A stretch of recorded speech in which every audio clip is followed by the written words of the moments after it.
Pay attention to the woman in the gray peacoat walking east on Franklin Avenue. Her name is Samantha Bridgewater. She's 26 years old, a graphic designer at a small branding firm downtown. It's 9:47 p.m. on Thursday, November 2nd, and she's just left the office after finishing a client presentation that ran late.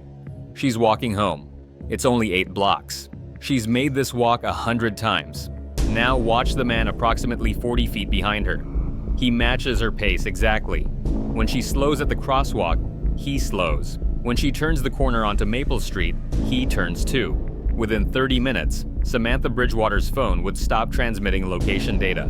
Her apartment door would remain locked from the outside. Her cat would go unfed. This was not a random encounter. It was a hunt.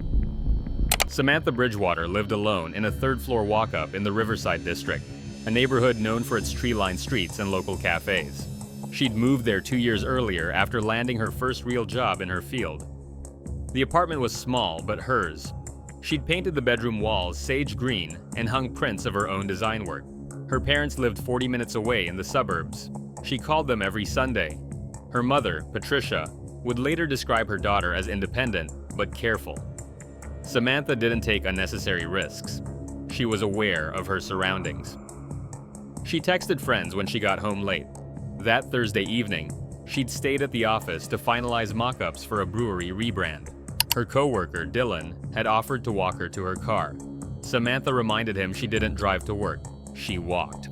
The weather was nice. The neighborhood was safe. She'd be fine.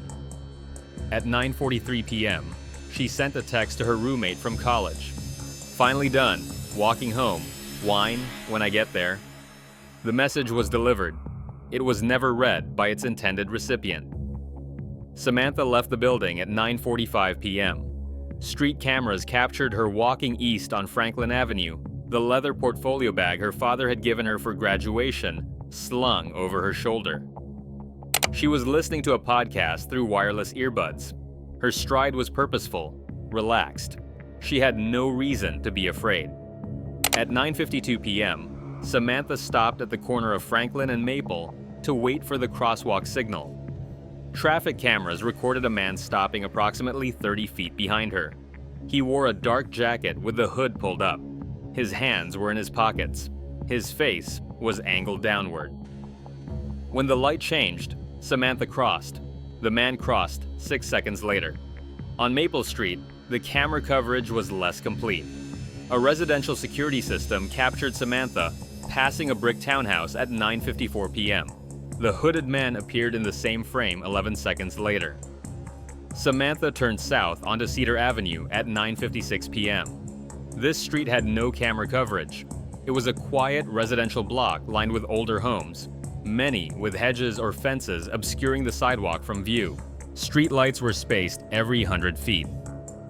At 9:58 p.m., a resident named Gloria Chen was letting her dog out in her backyard when she heard what sounded like a brief scuffle. Rapid footsteps, a muffled sound that might have been a voice. The noise lasted only seconds. Chen assumed it was teenagers cutting through yards. She brought her dog inside and thought nothing more of it. At 10:03 p.m., a traffic camera 3 blocks south on Cedar Avenue captured a dark sedan running a red light. The license plate was obscured by mud. The vehicle was traveling at high speed. At 10:07 p.m., Samantha's roommate responded to the text message. The response was never opened. At 10:45 p.m., Patricia Bridgewater called her daughter's phone. It went straight to voicemail. Patricia wasn't immediately concerned. Samantha often let her battery die. By midnight, Patricia was very concerned. At 7:30 a.m. on Friday, November 3rd, Patricia Bridgewater called the Riverside Police Department to report her daughter missing. The dispatcher noted the report, but explained that adults were not typically considered missing until 24 hours had passed.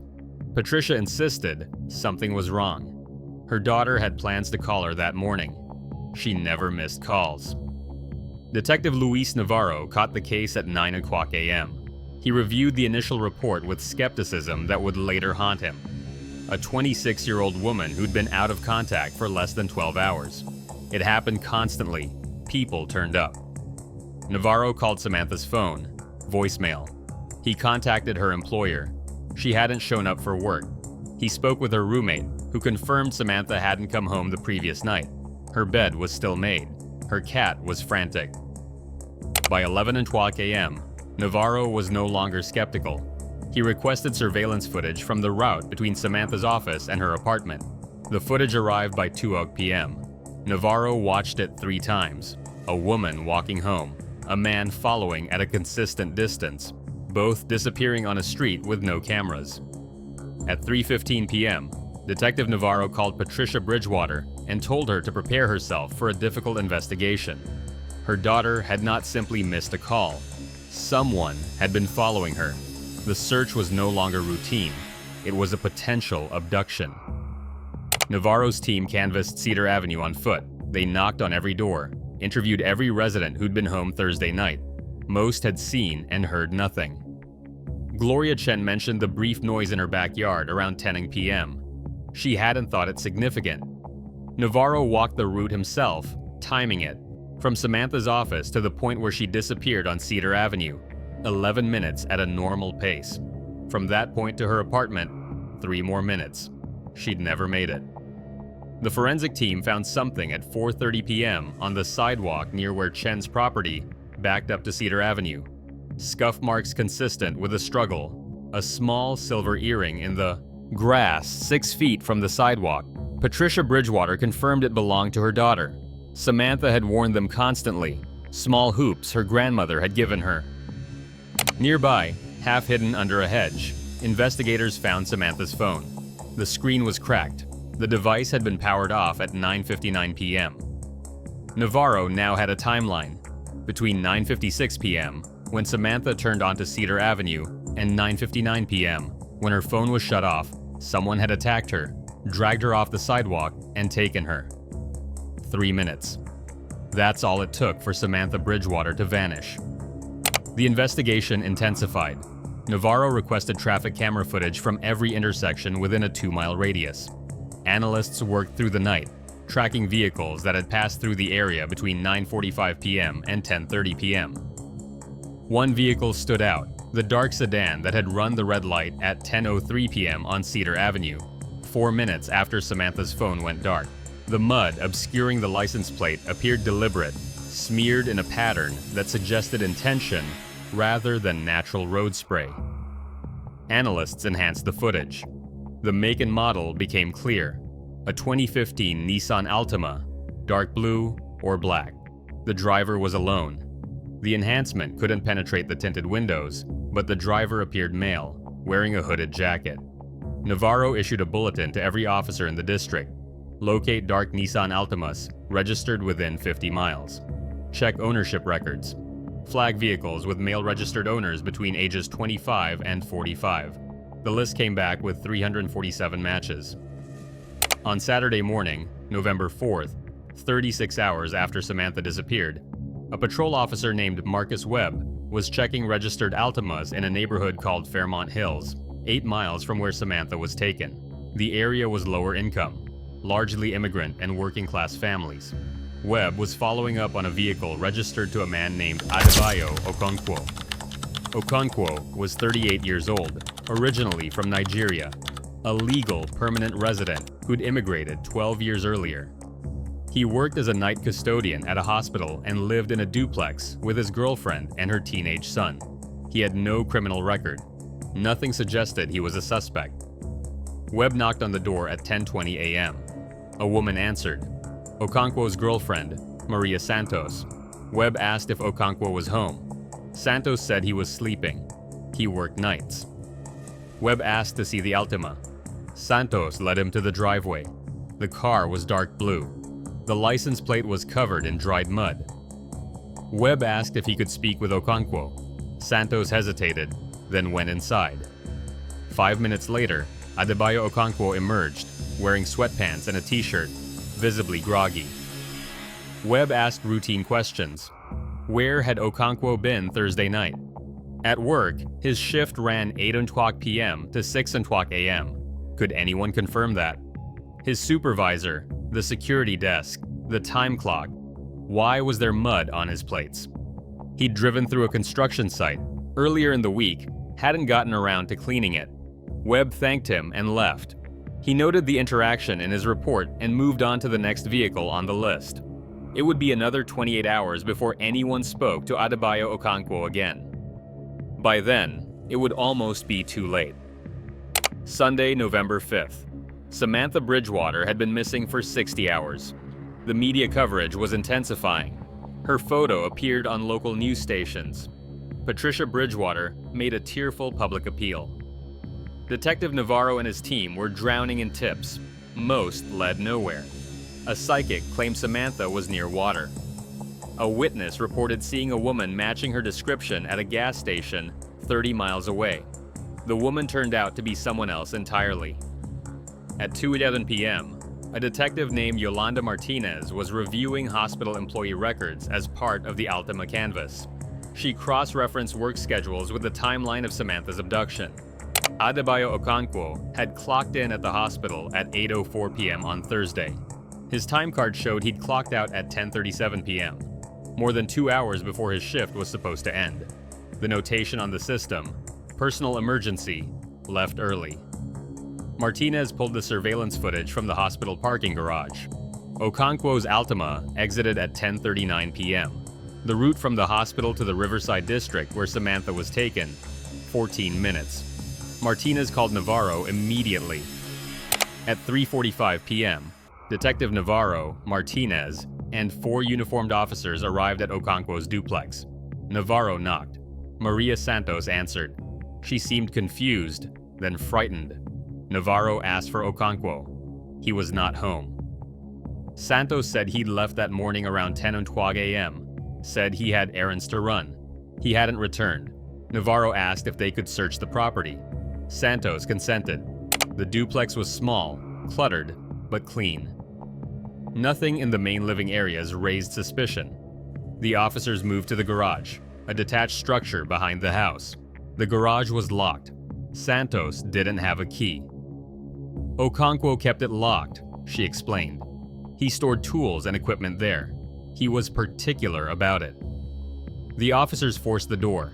Inside, the space was dim, lit by a single bulb. Along one wall, shelving units holding paint cans, tarps, cleaning supplies. Along the opposite wall, a workbench. On that workbench sat a woman's leather portfolio bag. Patricia Bridgewater had described it during the initial report. Brown leather with brass hardware. A graduation gift. Samantha's initials were embossed near the zipper. SLB. Navarro opened it. Inside, Samantha's wallet, her work ID badge, and 6 printed resumes she'd been carrying to update her portfolio. Also on the workbench, a roll of duct tape, a box cutter, zip ties, and a plastic tarp folded neatly beside them. Adebayo Okonkwo was no longer a person of interest. He was a suspect, and he was gone. At 4:20 p.m., Navarro issued an APB. Locate and detain Adebayo Okonkwo immediately. Approach with caution. Possible kidnapping suspect. Victim's location unknown. The press got wind of it within an hour. By 6:00 p.m., Okonkwo's photo was on every local news channel.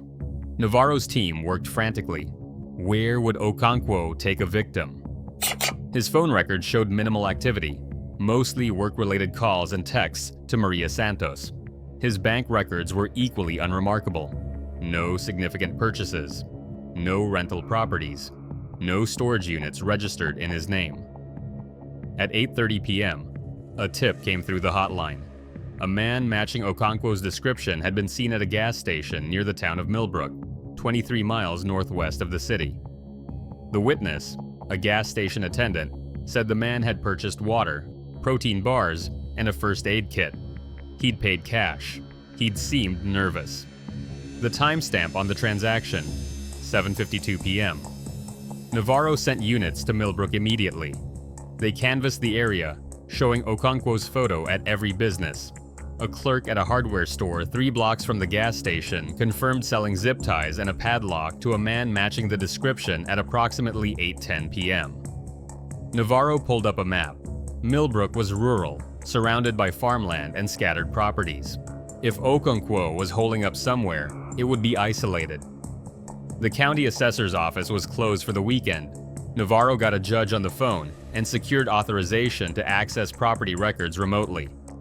At 10:15 p.m., an analyst found it, a small farmhouse on 12 acres of land, registered to a corporation called Westside Holdings LLC. The LLC had been dissolved 3 years earlier. The property had been in foreclosure limbo ever since, technically owned by the bank, but unoccupied, unsecured, and forgotten. Adebayo Okonkwo's name appeared nowhere in the ownership records, but his girlfriend's late father had been one of the original LLC partners. Navarro had his location. At 11:47 p.m. on Sunday, November 5th, a convoy of police vehicles approached the farmhouse on Old Mill Road in Millbrook. Lights off. No sirens. Tactical units deployed around the perimeter. The house was dark except for a faint glow visible through a basement window. Navarro approached the front door with 2 officers flanking him. He knocked. No response. He knocked again, louder, and identified himself. From inside, a voice. Muffled, but audible. A man's voice. It said, "Don't come in." Navarro asked if Samantha Bridgewater was inside. The voice did not respond. Tactical Command made the decision. At 11:53 p.m., officers breached the front door. The main floor was empty. Old furniture covered in dust. No signs of recent occupation. The basement stairs descended into darkness. Officers moved down slowly, flashlights cutting through the shadows. The basement was unfinished. Concrete floor, exposed beams, a single bare bulb hanging from the ceiling. Against the far wall sat Adebayo Okonkwo. He was on the floor, his back against the wall, his hands visible and empty. His face was streaked with tears. 3 feet to his left, bound to a metal support beam with zip ties, was Samantha Bridgewater. She was alive. Samantha was conscious, but barely responsive. Her wrists were zip-tied behind her. Her ankles were bound. Duct tape covered her mouth. Her clothing was torn. She had visible bruises on her face and arms. She was shivering, despite the November heat being turned up in the basement. Paramedics reached her within minutes. They cut the restraints, removed the tape, wrapped her in thermal blankets. She didn't speak. Her eyes were unfocused. Okonkwo was handcuffed and removed from the scene. He did not resist. He did not speak. Samantha was transported to Millbrook General Hospital. She was treated for dehydration, minor lacerations, severe bruising, and acute psychological trauma. A sexual assault examination was conducted. The results were not made public, but Detective Navarro confirmed that evidence was collected. Patricia Bridgewater arrived at the hospital at 1:30 a.m. She was not allowed to see her daughter immediately. Medical staff needed to stabilize her first. Patricia sat in the waiting room for 3 hours. At 4:40 a.m., a doctor told her Samantha was asking for her. Patricia would later describe her daughter's condition as beyond anything she'd imagined. Samantha couldn't stop shaking. She could barely speak. She looked at her mother as though confirming she was real. Samantha Bridgewater had been held captive for 62 hours. She had survived. The investigation into Adebayo Okonkwo began immediately. Detectives executed search warrants on his vehicle, his duplex, and the farmhouse. What they found painted a portrait of calculation and control. In Okonkwo's car, more zip ties, duct tape, a taser, and a small canister of pepper spray. In a hidden compartment under the passenger seat, Samantha's earbuds, still connected to her phone via Bluetooth history. In the garage at his duplex, detailed maps of the Riverside district with walking routes highlighted in marker, printouts of Samantha's social media profiles, photos taken from a distance showing her walking to and from work over multiple days. Digital forensics revealed more. Okonkwo's laptop contained a folder of images, hundreds of photos of women walking alone in various neighborhoods. Most were candid street photography, seemingly random. 17 of the photos, however, showed the same pattern. Women photographed repeatedly over multiple days, their routines documented. Samantha Bridgewater's photos numbered 43. The earliest was dated 6 weeks before her abduction. Investigators contacted the other 16 women whose photos appeared in the tracking folder. 15 were located and interviewed. All confirmed they'd walked regular routes to and from work or home. None had noticed anyone following them. The 16th woman could not be located. She had moved out of state 8 months earlier. Detectives in her new city confirmed she was safe. Samantha was not Okonkwo's first target. She was simply the first he'd successfully abducted. At the farmhouse, forensic teams found evidence of preparation. The basement had been stocked with bottled water and non-perishable food. A portable camping toilet had been installed in a corner. Heavy blankets had been hung over the basement windows to block light. A notebook recovered from the scene contained what appeared to be schedules and contingency plans, written in Okonkwo's handwriting. The entries were chilling in their mundanity: grocery lists, work shift times, reminders to check the property's security. One entry, dated 3 days before Samantha's abduction, read simply, Thursday. Adebayo Okonkwo was charged with kidnapping, aggravated assault, unlawful restraint, and attempted sexual assault. Additional charges were pending forensic analysis. He was arraigned on November 7th. He entered no plea. His attorney, a public defender named Gerald Moss, requested a psychiatric evaluation. The request was granted.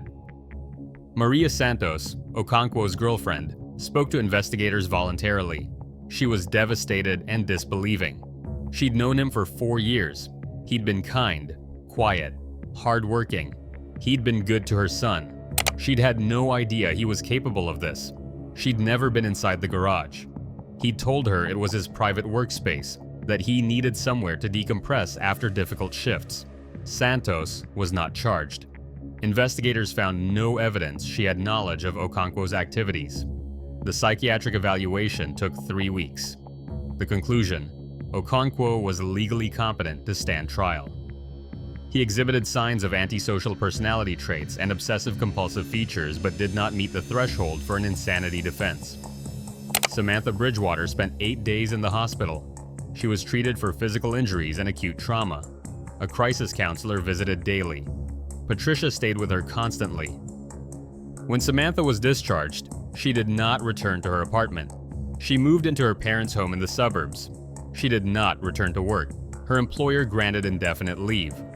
For 6 weeks, Samantha barely left her bedroom. She couldn't sleep without lights on. Unexpected sounds made her flinch.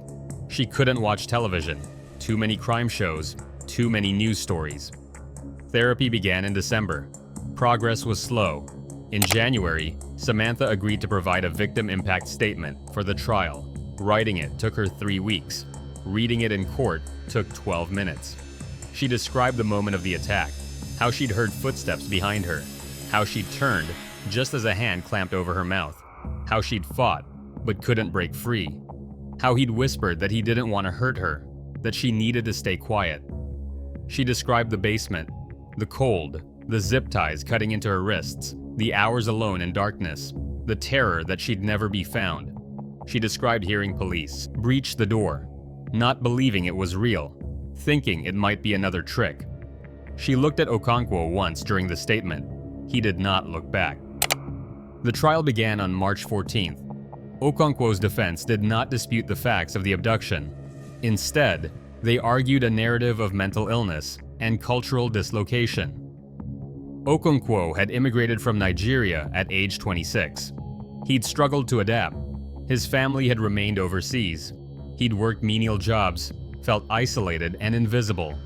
Expert witnesses testified about adjustment disorders and the psychological impact of migration trauma. The prosecution acknowledged Okonkwo's difficult background. ADA Christine Delgado was direct in her closing argument. Hardship might explain behavior, but it did not justify it. Okonkwo had planned Samantha's abduction for weeks. He had stalked multiple women. He had prepared a location to hold her captive. These were not the actions of someone in the grip of uncontrollable impulses. They were the actions of a predator. The jury deliberated for 7 hours. Guilty on all counts. At sentencing, Judge Lillian Carmichael addressed Okonkwo directly. She acknowledged the defense's arguments about his background. She noted that many immigrants faced similar challenges without resorting to violence. She emphasized the calculated nature of his crimes and the permanent harm inflicted on Samantha Bridgewater. Adebayo Okonkwo was sentenced to 35 years in prison with no possibility of parole for 28 years. Samantha was in the courtroom when the sentence was read. She cried, but not from relief, from exhaustion. The trial was over. The chapter could close. 2 years later, Samantha Bridgewater still lives with her parents. She has not returned to her apartment in Riverside. The landlord released her from the lease without penalty. She completed a trauma-focused therapy program that lasted 18 months. She still sees a therapist weekly. The nightmares have decreased but have not stopped entirely. She has not returned to her job as a graphic designer. The walk to and from the office remains impossible. Instead, she works remotely for a different firm, a company that never asks her to come into the office. She does not walk alone anymore. She does not go out after dark. She plans routes around camera coverage and avoids streets without witnesses. Her parents describe her as forever changed. The lightness she once carried is gone. In its place is hypervigilance, a constant awareness of who's behind her, who's watching. Samantha is alive. For Patricia Bridgewater, that's what matters most. In the wake of Samantha's case, the Riverside District installed additional street cameras on Cedar Avenue and other poorly lit residential blocks. A city council member proposed increased funding for lighting infrastructure. The proposal passed unanimously. Detective Luis Navarro retired in 2024. He keeps a photo of Samantha on his desk at home, not from the investigation, but from after the trial. She'd sent it to him with a note, "Thank you for not giving up."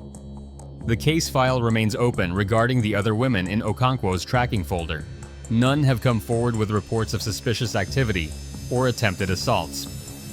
Investigators suspect Okonkwo had been building toward escalation for months or years. Samantha may not have been his first target, but all evidence suggests she was his first completed abduction. The farmhouse on Old Mill Road was demolished in 2023. The property remains vacant. Samantha's mother framed the silver hoop earring that was recovered from the scene.